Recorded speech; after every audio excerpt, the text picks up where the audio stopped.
Hello my dear students. So today in chapter Morphology of Flowering Plants, we will deal with floral parts and their structure, in which in my previous video I already finished calyx and corolla. Now today we will study about androecium. Okay.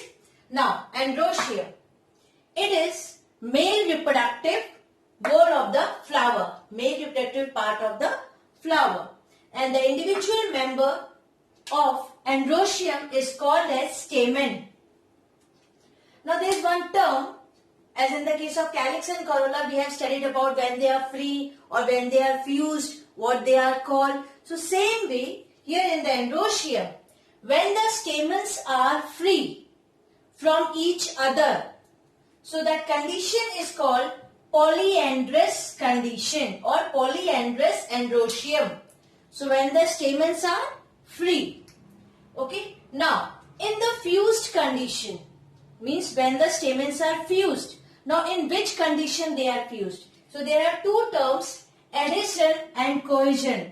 So as the name indicates, adhesion means when the fusion between the members of dissimilar parts, and cohesion means fusion between members of the similar parts or similar wholes. Now in the case of adhesion means when the fusion is between the dissimilar parts or dissimilar wholes. Now here adhesion, when the stamens are united to petals or tepals. So in this condition, and that is called epipetalous. But here stamens are fused with petals. The best example is dhatura. So in the case of dhatura, what happened? Here, this is the dhatura leaf. When you will take the alis of dhatura flower, you can see on the petals here, the stamens are fused. The half of the portion of the stamens are fused with the petals and then enter like this. So when the stamens are united to the petals, that condition is called epipetalous. Fine. Example, dhatura. Now this is the case where the dissimilar wholes they are united. Now in the case of cohesion, when the fusion between the similar members. Now under the cohesion there is a term adelphi. Now what is this adelphi? When the stamens are united by their filament and anthers are free.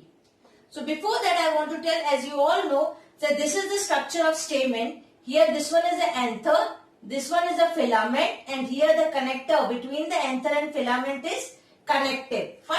So anther, connective and the filament. Now adelphi is the condition when stamens are united by their filament, means this portion. Okay. Filaments of one or more than two stamens, they are united and anthers are free. Above portion is free. So that condition is called adelphi. Now, adelphi again there are many types, that is monoadelphi, diadelphi and polyadelphi. Now what is this monoadelphi? Monoadelphi you can see here, when the single tubular structure you can see here, they are united to a single bundle, means all the filaments they are united to a single bundle and at the top they are free, anthers are free. So this is the case of hibiscus. Here you can see this one is a monoadelphous condition. Now diadelphous, when they are united in two bundles. Here you can see 1 and 2, and this condition you can observe in the pea flower. Then polyadelphous, that is the case of lemon. Here, so they are grouped into a many bundles, more than 2. So that is called polyadelphous condition. So monoadelphous, diadelphous and polyadelphous. And what is adelphi? When the stamens are united by the filament, this portion, and the anthers are free. Now next term is, another term is syngeny. Now what is this syngeny? When the anthers are united and filaments are free. Means these anthers, they are united and the filaments are the free. So that condition is called syngeny. Example, in the case of sunflower we can observe this. And the last one is a synandrous. Now what is this synandrous? When the stamens are fused by both filament and anther, both filament and the anther. So when the stamens are fused by both the parts, so that condition is called synandrous, and that you can observe in the case of cucurbita. Fine. So androecium, the individual member is called stamen. Okay, and there are few technical terms such as polyandrous, then adelphi, then mono, di and polyadelphous condition, then syngeny and synandrous. And these all depend upon that which part is fused and which part is free. Fine. So polyandrous condition when the stamens are free from each other, and when they are fused, so fused condition kaisi hai? That is between the similar parts or dissimilar parts. If it is a dissimilar part, suppose the stamens are united with the petals, so that is called epipetalous, because on the petals the stamens are there. Okay, and when the stamens are united by their filament, anthers are free, that is adelphi condition. When anthers are united, filaments are free, syngeny condition. And when both are united, anther as well as the filament, that is called synandrous. Fine. So this is all about the androecium. Now the next part is gynoecium. Now it is the female reproductive part of the flower, and it is also called as pistil, and the individual member is called carpel. Fine. Now here I have drawn the structure also, that female reproductive part. You can see stigma, style and ovary. Fine. Now one by one. There is one term, monocarpellary. Now what is this monocarpellary? When the pistil consists of a single carpel. So that condition is called monocarpellary. Okay. Here the example, that is P. Now polycarpellary condition, what is this? When the pistil consists of two or more carpels, so that condition is polycarpellary. Now here under polycarpellary there are many types. There's a bicarpellary, tricarpellary, pentacarpellary. As the name indicates, bi means two carpels will be there. Tricarpellary, three carpels. Pentacarpellary, five carpels will be there. So example also, bicarpellary condition you can observe in Datura. Tricarpellary condition you can observe in cucurbita plant. And the pentacarpellary, that is in the case of hibiscus. Okay. So these are the when more than two carpels are present. So that condition is called polycarpellary. Right. So the next term is a syncarpous gynoecium. Now what is this? So when the carpels are fused, so that condition is called syncarpous gynoecium. And the best example is the China rose, hibiscus one. Fine. Now apocarpus. When the carpels are free, so that condition is called apocarpus. Best example is rose. So when the carpels are fused, that is called syncarpous, and when the carpels are free, that is called apocarpus condition. Now, carpel, as I said, always that consists of three parts: stigma, style and ovary. Fine. So stigma, that is the terminal part of the carpel that receives the pollen grain, isn't it? Now, and one more thing, it is rough and sticky in nature. Then style, this is a narrow elongated structure that connects the ovary to the stigma. Isn't it? So stigma, style. Now the last one is the ovary. Ovary is the basal swollen part, fertile part of the female reproductive part, means the gynoecium. So this one, ovary, is a basal swollen fertile part of the carpel. Now here in this case, as I said, monocarpellary, polycarpellary, because this ovules, this ovary contains the chamber, locules. So in the case of monocarpellary here, so that will contain that will called as a unilocular, or we can say monocarpellary condition that consists of one locule or the one chamber, and that condition is called unilocular. Suppose this is a bicarpellary, more than two carpels. So two carpels are there, bicarpellary. So bicarpellary means what it will? Bilocular. Tricarpellary condition, trilocular. Means three chambers will be there. Three locules will be there inside the ovary. Fine. Pentacarpellary, what will become?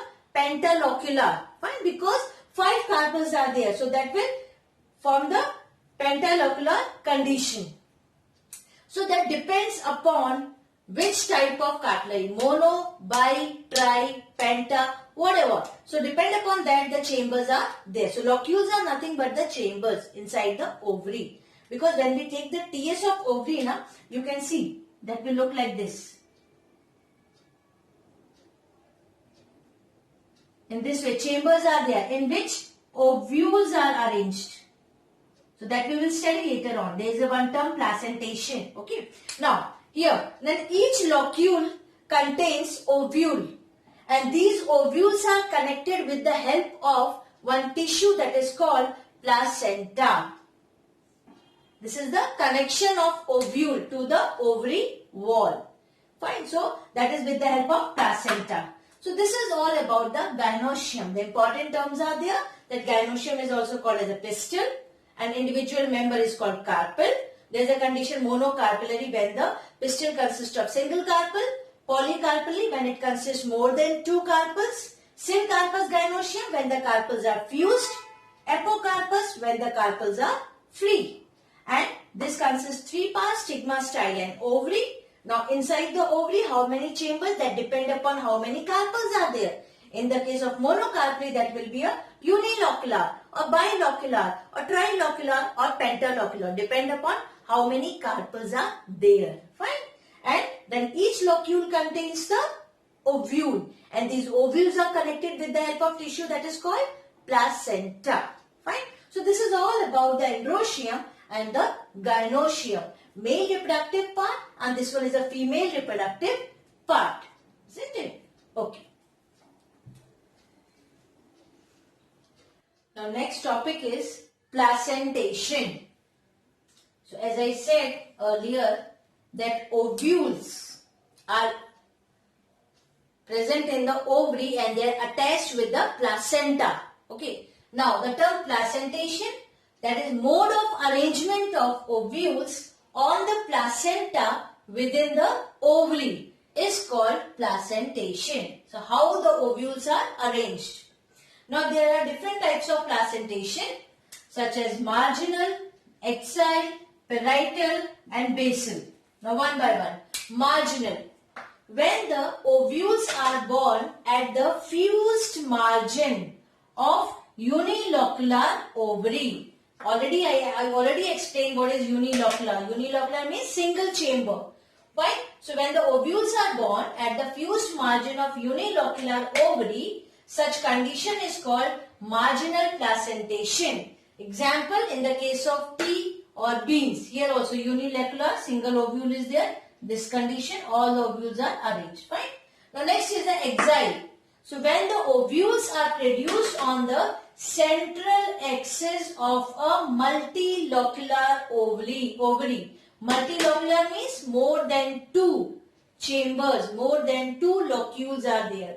So when the ovules are produced on the central axis of a multilocular ovary, such condition or the such arrangement is called axile placentation. Here you can see there are 5 locules or 5 chambers in which ovules are arranged from the at the central axis, from the center side. Example, in the case of the China rose, you can see such type of placentation. Now the third one is a parietal placentation. So when ovules are born on the inner wall of unilocular ovary. Here you can see inner wall of unilocular. Uni means single. Single chamber, single locule. So ovules are arranged on the inner wall of unilocular ovary of multicarpellary syncarpous gynoecium. I already explained the meaning of multicarpellary syncarpous, isn't it? So this one is called the parietal placentation, and this you can observe in the cucumber case.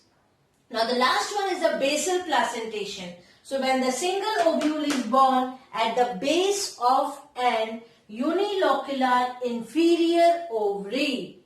So such arrangement is called basal placentation in the case of sunflower. So here you can see this one, single ovule, and this is a single chamber, unilocular ovary. Okay. So here these are 4 types of placentation. And what is placentation?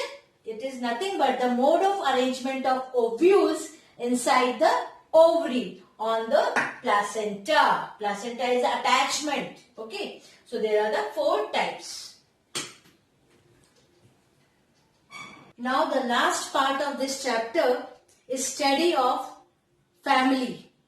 Now here we will do the study of family, Solanaceae family. Fine? This one. Now before going to the detail of this family, first I will tell you few symbols that we have to use later on for writing the floral formula. Fine? Because after studying all the characteristics, ultimately we have to write the floral formula for the family Solanaceae. Now, what type of symbol we will use? So first we will go through all these now. These are the symbols used in writing floral formula. Such as the first one is a symmetry of flower. So if the flower is actinomorphic, here you can see this symbol. Then for zygomorphic, percentage sign is there. Then sex of the flower. Whether the flower is, that is of male, to this symbol, female for this one, bisexual, these 2 symbols we can use. If the flower is bracteate, so we will write BR. Okay. Calyx, for the calyx we have to write K. For the corolla, C. Perianth, P. All things should be capital. Androecium, A. Gynoecium, G. Now here, whether the ovary is superior, inferior or half superior. So if the superior ovary, then capital G and below that underline. Then inferior ovary, capital G, then at the top, that is line. Then half superior ovary, that line should be in the middle, G, and then line at the middle side. So these are the symbols that we will use for writing the floral formula. Okay. So please go through all these symbols. They are very important. Now we will study the characteristics of the family Solanaceae. Now under the Solanaceae, they are the best example that we can correlate, that is the potato and the datura plant. Fine. So here I have drawn the structure of flower of datura, fruit of datura, and later on after writing the formula we have to draw the floral diagram also. Now first of all, the family Solanaceae, here the mostly plants are herbs, shrubs or rarely small trees. Stem in this case, that is herbaceous, rarely woody, aerial, erect, branched, hairy. And in the case of potato, stem is underground, isn't it? But if we take the datura, so then that will be the little bit woody, aerial, erect and branched. Now leaves, in the case of this Solanaceae family, the leaves alternate. Alternate means the phyllotaxy, the arrangement of the leaves. That is alternate arrangement. Leaf is the simple, rarely pinnately compound and reticulate venation. Here you can see the reticulate venation and the simple leaf. Now come to the inflorescence. Inflorescence is solitary, axillary, cymose. All these terms already I explained what is cymose, isn't it? In the case of inflorescence, there are 2 types, racemose and cymose. So here in the case of Solanaceae, that will be axillary, cymose. Then flower is bisexual and actinomorphic. Calyx, 5 sepals are there. They are united, valvate estivation, persistent. Persistent means that will remain after the fruit formation also. So 5 sepals will be there. They are united, valvate estivation and persistent. All these characters we will use when we will draw the diagram and even when we have to write the floral formula. Now corolla, 5 petals are there, united, valvate estivation. Okay. I already explained what is estivation, what are the types of estivations. Then androecium, 5 stamens and they are epipetalous. Epipetalous means when the stamens are fused with the petals. So that condition is called epipetalous. Gynoecium, bicarpillary, syncarpous, superior ovary, bilocular, 2 chambers and axile placentation. That is the case of gynoecium. Fine. Fruit in the case of Solanaceae family, berry or the capsule form. Seed, there are many seeds inside this one fruit. Okay. Now after studying all these characteristics, now we will write floral formula. Just see. So what I said, that flower is actinomorphic, isn't it? So this flower is actinomorphic. See. And what is the symbol for actinomorphic? Circle inside that plus sign. So here I have written actinomorphic. This is bisexual. Flower is bisexual. Symbol of bisexual. Here I have drawn. Now calyx. Calyx means that is K, isn't it? So calyx, there are 5 sepals and they are united. So K, 5. United means we have to write in a bracket. So that is united and 5 sepals are there. Corolla, 5 petals and they are united. Again C. For the corolla, C is there. C, 5 in the bracket because they are united. Then androecium, 5 stamens. 5 stamens. But here one more thing, epipetalous. Because stamens are fused with petals. So here you can see I have drawn this semicircle. One line, curve is drawn at the top. Because androecium, these 5 stamens, they are epipetalous. They are connected with the corolla. They are connected with the petals. So that's why. And they are free. So I have not drawn the bracket. You can see the file is written open. Okay. Gynoecium, bicarpillary. 2. Bicarpillary. Syncarpus, fused in the bracket. Superior ovary. Superior ovary के लिए क्या था? Capital G के नीचे underline है. Just see. Capital G नीचे underline. And in the bracket 2. Bicarpillary syncarpus superior ovary. So in this way we have written the formula. Actinomorphic, bisexual, calyx is 5, means 5 what are the sepals and they are fused. Corolla, petals are 5, fused. Androecium, 5 stamens, epipetalous. Gynoecium, superior, bicarpillary, syncarpus. Isn't it? So this is the way we have written the formula. Now we will draw the diagram. Now diagram में भी हमको estivation का use करना होगा. So as I said, how many calyx sepals are? 5. They are united. And you can see what is written here. Volvate estivation. Volvate means when the margins of those sepals are lie close to each other or they are in a contact but they will not overlap. Isn't it? Volvate estivation. So here you can see 1, 2, 3, 4, 5. So 5 sepals and margins, they are connected. They are lie very close to each other. Volvate estivation. Fine. Now corolla. There are also 5 petals and volvate estivation. You can see here 1, 2, 3, 4, 5. 5 petals. Margins are connected. Very close to each other but they will not overlap. So this one is a calyx, then corolla. Now come to the androecium. Androecium how many? 5 stamens and epipetalous. So 1, 2, 3, 4, 5. 5 stamens and epipetalous means they are connected with the petals. Here you can see.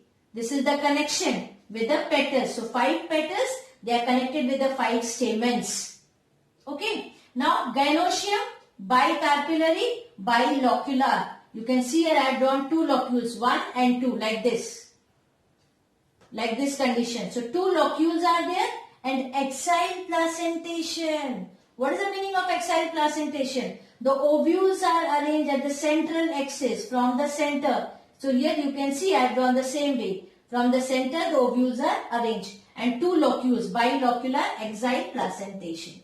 Right? So these characteristics we have used to draw the floral diagram, even to write the floral formula. So if you know all these symbols, easily you can write these 2 things, isn't it? So this is how the study of family Solanaceae and what are the common characteristics. And this is the way you have to write. So please go through all these symbols and then how to write the formula and how to draw the diagram. Fine. And this is the Datura plant. You can see this flower and this one is the leaf. Okay. Thank you.